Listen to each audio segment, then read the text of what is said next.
Before I start, I'll just echo something that Paul said. Very early in my, I have had a journey, it's quite a long journey actually, but very early in my journey, within the first couple of weeks, I remember going to my GP, who is absolutely excellent and on the ball and everything, but doesn't get a lot of CLL cases. And I'd had a diagnosis, and what I thought was a diagnosis. I'd had lots of blood tests, and my GP said, "Oh well, we're going to get you an appointment in 3 weeks' time with the local hematologist at such and such hospital." And my wife, who is a very determined woman, just said, "No, he's got an appointment next week at the Marsden. You just have to sign this letter that I've written for you, confirming that." So when he says get a specialist, get a specialist. That's the first thing you do. You get CLL, you don't fanny about with anybody else, you get a specialist. Because they know everything, they're reassuring, they're across the science, across the treatments. I've been at the Marsden now for 10 years, and they're absolutely fantastic. One of the most fantastic things about it is that the clinical nurse people I deal with, and a lot of the specialists, are exactly the same people who were there 10 years ago, and that says to me something about the hospital and about the working conditions, the environment they work in. Very happy place. I'm very happy to be there. So to go back to my little script here. So shortly after I was diagnosed with CLL, I remember reading one of these advice leaflets, a bit like Paul on Google, and I can't remember who produced it now, and I've kind of buried it almost as soon as I read it, but it said, essentially, if you're going to get a cancer, this is a good cancer to get. I hate that phrase, good cancer, but... And it went on to say, you can expect to live 10 years after diagnosis. Now, that was 10 years ago, so I'm still here. To be honest, I'm probably more healthy now, physically, than I was 10 years ago. I drink less alcohol, though, to be honest, I love a beer, and I love a gin and tonic, and the rest. I do a bit more exercise, but I believe in you should never do anything to excess, so just a bit. I've had chemo. I was formally diagnosed January 2010. I had chemo in over 2011, 2012, and had remission for 5 years. I'm now on ibrutinib. I've had to adjust the dose a little bit, but it's okay. I tolerate it pretty well. I'm still working, thanks to Prince Andrew this week for keeping me very busy. But I would say the biggest problem I've had with CLL is not what happens to your body, because when something happens to your body, you feel like, well, I can do something about this. I've got a specialist. I know where to go. I've got a team of people who will look after me, who put a safety net around me. And the biggest problem I've had is in my head. It's the anxiety. It's the worry. It's the fear. It's what they call mental health issues. So I'm going to read to you a couple of years ago when we were fighting to get ibrutinib made widely available to all patients who'd been in remission. Some NHS bureaucrats had tried to stop this. I hadn't talked about my CLL publicly or anything, but I wrote a piece in the Times about the restrictions on ibrutinib, and I had to basically set out. I don't really do me journalism, but I had to write out, this is what has happened to me, and this is my story. And the CLL Support Association were amazing. We basically started a campaign. Within 3 months, we'd persuaded the Department of Health to reverse that decision on ibrutinib. But I think this article, I keep coming back to because it explains really what was going on. I took some time to write it, and it was very cathartic and quite upsetting at the same time. But it's my best effort at explaining how CLL messes with your mind as much as your body. So if you'll indulge me, well, I'll just read you a bit of it. I was first diagnosed with CLL in January 2010 when I was 45. The alert was raised in a routine health screening when my white blood cell count produced a reading of 45, way above the normal range of 4.5 to 11. A few weeks, several more tests later, it was confirmed as CLL. I was scared. I had cancer. I was going to die. My partner was pregnant with our daughter, Lily. My son, Danny, was 2. I was convinced I would not see them grow up. I shed pounds as my appetite disappeared, not because of the disease, but due to the anxiety that goes hand in hand with it.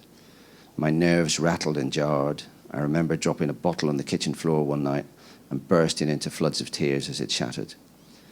The shock of diagnosis is exacerbated by being told that the strategy is not to treat the disease, but to watch and wait. The medical team explained that it's better to monitor through blood tests and intervene later. So suddenly you learn a lot about platelets and lymphocytes and neutrophils and hemoglobin. You're supposed to go away and live a normal life and wait with all these words flying around your head. So slowly I got used to it.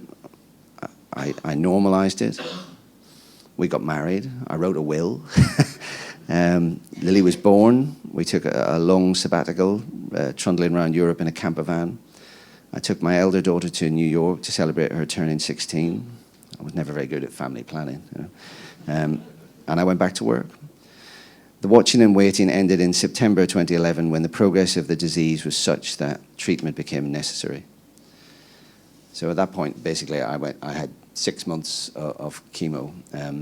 FCR, anyone familiar with FCR? Pretty grueling, but it worked. It absolutely worked, and I went into remission.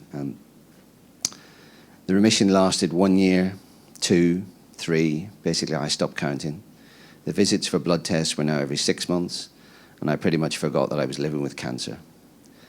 But CLL never really goes away. The only potential cure is a stem cell transplant, and that carries a reasonably hefty mortality risk, so it's considered a last option. Then in August 2017, I noticed a fat lump on my neck, correctly termed a supraclavicular fossa mass. There was no need to panic. This is a chronic leukemia, not an acute one. I called my hospital, the Marsden, made an appointment, and got on with a family holiday. We were in Spain at the time. Back in London in September, I went to have the lump biopsied, a procedure that felt like someone taking a hole punch to the side of my neck. All of a sudden, it was real again, and the edgy, nervous fear came flooding back. I left hospital with a wad of dressing on my neck and went and spent £95 on a flamboyant scarf to hide it. £95 for a scarf. Yeah. I should have gone and got expensively pissed, but we were back in the cancer game again. Healthy living, exercise, green tea. And I'm with you, scrub the green tea. It's disgusting. It really is. The biopsy confirmed what I already knew, but there was good news too. There was no high-level transformation and none of the genetic changes that could have made it more difficult to treat. From day to day, I ricocheted between being relieved, almost celebrating, to being haunted by uncertainty. For years, I've been happily telling my friends and telling other people who had got CLL that it had become my new normal. But its sudden return was not programmed into that normality. I thought I was getting 7, 8, 9, 10 years remission.